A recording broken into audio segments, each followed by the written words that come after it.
तो भगवान शंकर को श्रावण प्रिय है, एक कारण कहा कि मंथन में जो विष निकला उस विष का पान किया और भगवान देवताओं ने मिलकर भगवान शंकर का जलाभिषेक किया।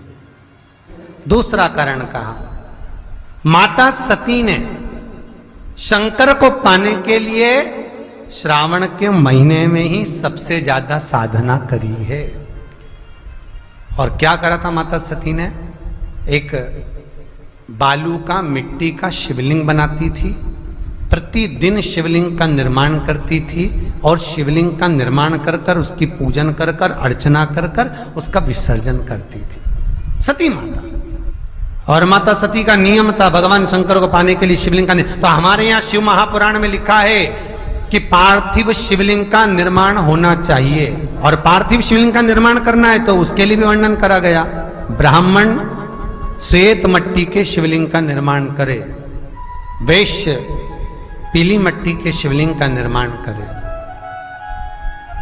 क्षत्रिय लाल मट्टी के शिवलिंग का निर्माण करे और शूद्र काली मट्टी के शिवलिंग का निर्माण करे। कितना बड़ा शिवलिंग बनाना चाहिए? अगर हम पार्थिव शिवलिंग का निर्माण कर रहे हैं या हमारे घर में हम कोई मूर्ति रख रहे हैं या हमारे घर में हम कोई मूर्ति को विराजमान कर रहे हैं तो उस मूर्ति का भाव कितना बड़ा होना चाहिए? तो कहा जमीन पर अपने हस्त कमल को रखकर अंगूठे को ऊंचा कर कर देख लो, बस इतनी बड़ी मूर्ति घर के अंदर होना चाहिए। चाहे वो लड्डू गोपाल की हो, चाहे वो दुर्गा भवानी की हो, चाहे वो राम जी की हो, शंकर जी की हो, कृष्ण की हो, जिसकी रखना हो, बस इतनी बड़ी मूर्ति घर के अंदर होना चाहिए। क्यों? इससे बड़ी अगर मूर्ति होती है तो जैसे मंदिर में सेवा होती है उतनी सेवा की उसको जरूरत पड़ती है। और अगर इससे छोटी मूर्ति होती है, जितनी छोटी होगी उतनी सेवा कम करना पड़ती है। तो मूर्ति जितनी छोटी होगी उतना सुख प्रदान करेगी, उतना उतना आनंद देगी।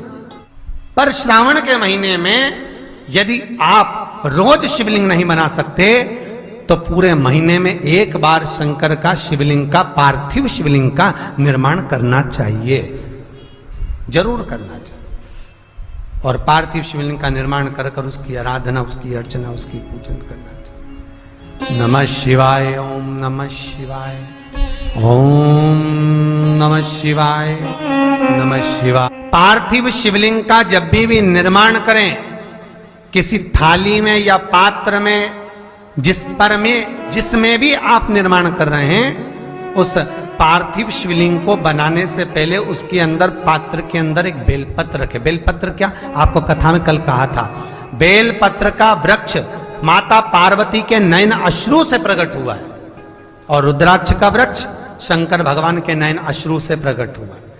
तो बेलपत्र रखकर फिर उसके ऊपर शिवलिंग का निर्माण करें, फिर उसके ऊपर शिवलिंग,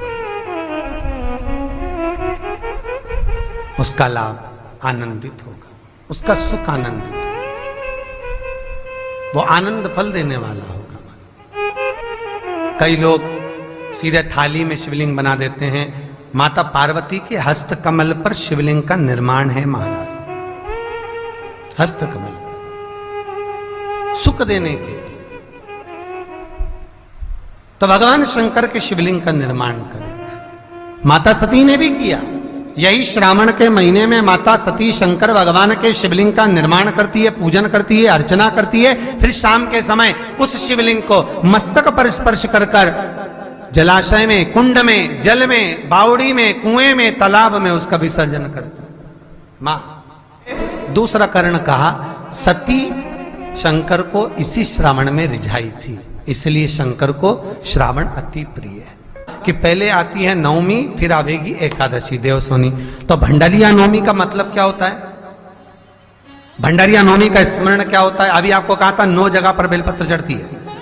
भंडारिया नवमी का मतलब ही यही है कि भगवान विष्णु सोने जाने से पहले नवमी तिथि के दिन 9 बेलपत्र भगवान शंकर को समर्पित कर कर भगवान शिव के मंदिर में बैठकर भगवान शंकर की आराधना कर कर भगवान विष्णु लक्ष्मी जी के साथ अपनी सृष्टि का कार्यभार 4 महीने के लिए शंकर जी को सौंप देते हैं भंडरिया नवमी के दिन। और एकादशी के दिन से, देव सोनी एकादशी के दिन जब भगवान सोते हैं, उस दिन से भगवान शंकर पूरे कार्यभार को देखते हैं।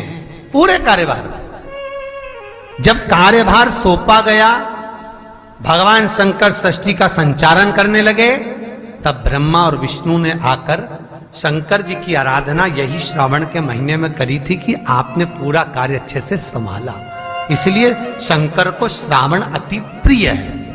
यह तीसरा कारण है शंकर को श्रावण प्रियता का।